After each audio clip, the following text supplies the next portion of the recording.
Ustaz, saya sangat miris. Miris tahu nggak?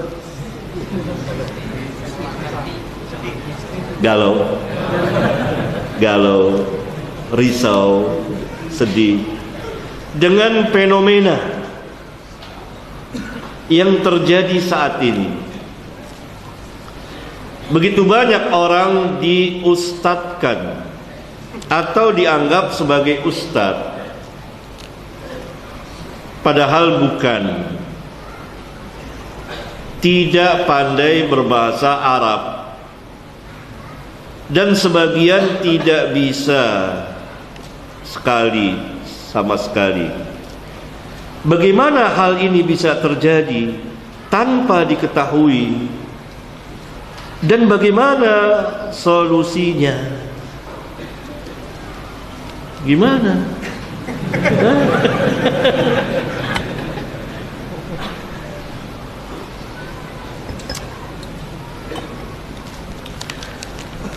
Ya, ada kursus jadi mubalik ya, 3 bulan ceramah ya.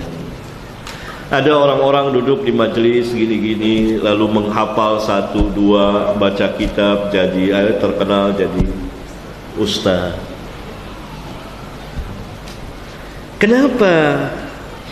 Bagaimana hal ini bisa terjadi tanpa diketahui? Ya jelas, karena yang mereka bicarakan pertama ceramah.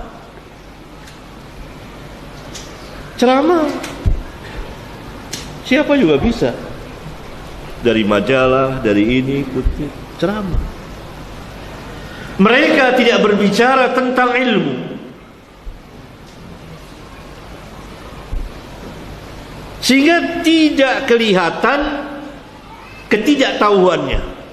Bahasanya tidak kelihatan, ilmu-ilmu yang lainnya tidak kelihatan, karena tidak masuk ke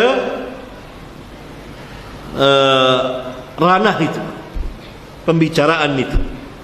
Itu pertama, ceramah. Yang kedua, ada sedikit peningkatan, mengajar. Tapi mengajar dengan sistem ceramah biasa. Ya, ada kitab,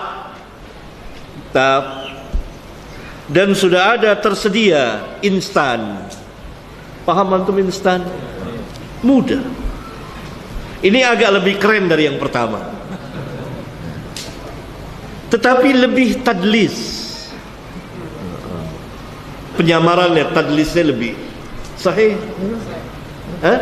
Saya tidak berbicara tentang ilmu juga. Hanya ada kitab di hadapannya. Kadang-kadang atau golibnya terjemahan. Atau terjemahan itu sudah dihafalin dulu. Ayat-ayat itu sudah dihafalin dulu. Nah, begitulah. Barangkali ini yang ditanyakan. Dan karena itu tidak diketahui. Orang-orang awam yang melihat, wah ini ustaz sudah ustaz.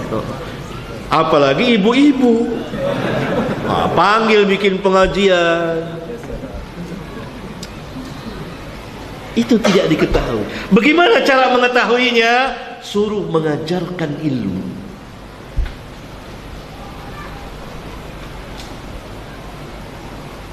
Kalau seseorang dia tidak pandai tajwid, ilmu tajwid lah ya, tajwid. Kemudian dia berlagak jadi pengajarnya. Kira-kira berapa lama dia mempertahankan kebohongannya? Lama atau sebentar? Pintar banget.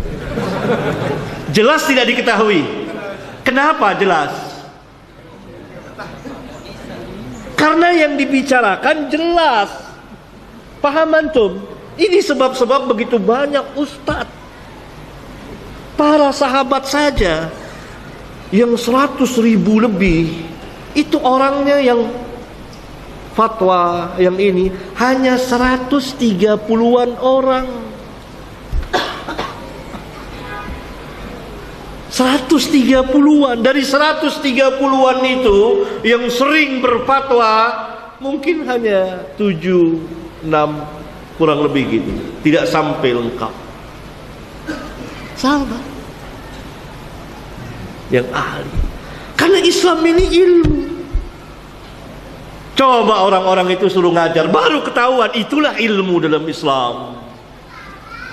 Tapi kalau ceramah atau tadi yang model kelompok kedua lebih keren lagi, ada kitab, apalagi kitabnya atas nama Ahlus Sunnah, tetap salah, duduk, tapi dia tidak punya ilmu, atau dengar dari ceramah yang lain atau apa, itu tidak akan diketahui. Orang awam akan anggap ini ustaz.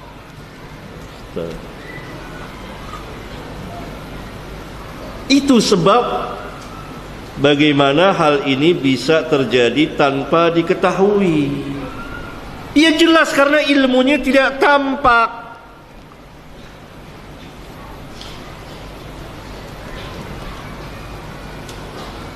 Tidak ada ilmu mengajar apa. Kalau antum model yang pertama atau kedua, antum disuruh ngajar usul fiqh, berapa lama antum bisa mempertahankan kebohongan antum? Orang yang ahlinya akan tahu. Suruh ngajar tajwid jelas. Mungkin Ustaz Kurnaidi bisa sejenak bisa tahu orang ini nggak pandai tajwid. Karena ada orang ahlinya. Nggak bisa ini. Berapa lama dia bisa mempertahankan kebohongannya? Itulah ilmu dalam Islam.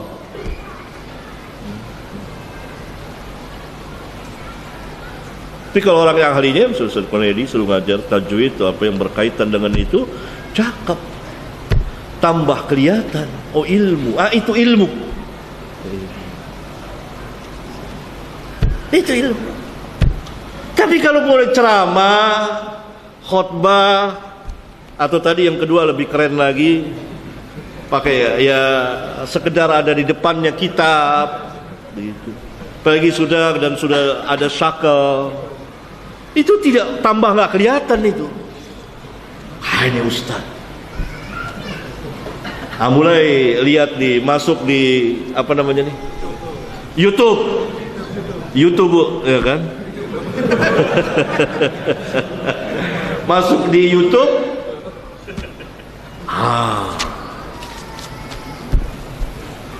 Jadi orang-orang memanggil ceramah itu sekarang ini ilmu hilang dari YouTube. Oh ini paling terkenal nih, ini YouTube-nya paling banyak. Dan itu bukan ini orang bilang langsung ke saya. Kenapa orang-orang ini panggil-panggil ini? Nggak jelas ini. Dari mana? Dari YouTube Ustaz. Itu bilang saya dari YouTube. Dari YouTube. Bukan dari ahli ilmu.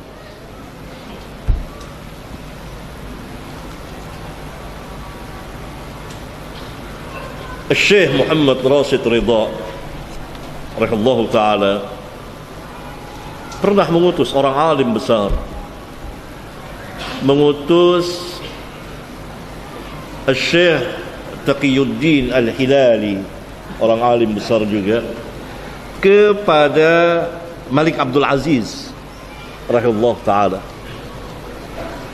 Raja Saudi.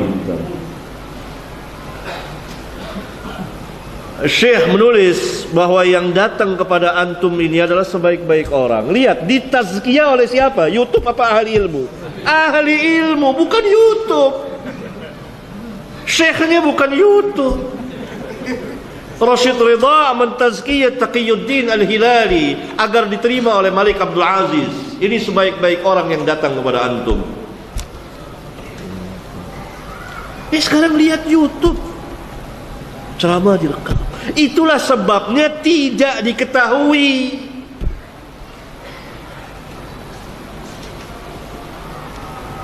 Azan. Yo Allah. Ya. Ini saya belum jawab lagi yang lain.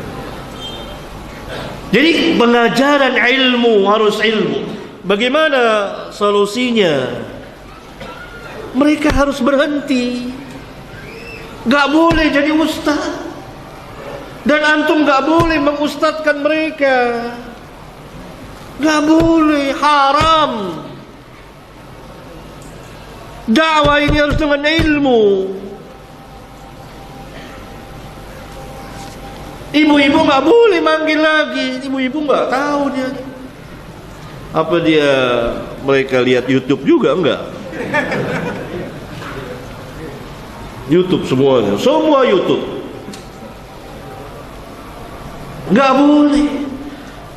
Apalagi kalau berkaitan dengan dakwah salafiyah. Enggak boleh. Itulah sebabnya tidak diketahui tadi itu kurang lebih ya.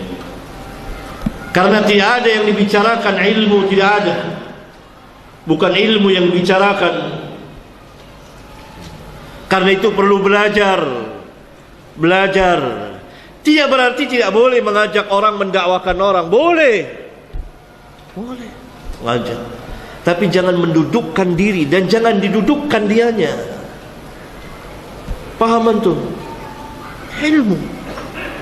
Dan ini cacat noda bagi manhaj ini kalau terus menerus seperti itu, kalau mengkaitkan dengan sunnah berbahaya. Harus kita didik para pelajar yang memang mengerti, tahu tentang ilmu dan berilmu. Karena kebesaran Islam itu, di antara tegaknya Islam itu dengan ilmu. Dan karena itu Nabi SAW membedakan antara orang yang alim dengan khutbah. Beda. Tidak bisa saya lanjutkan karena azan. Barangkali pada pertemuan yang akan datang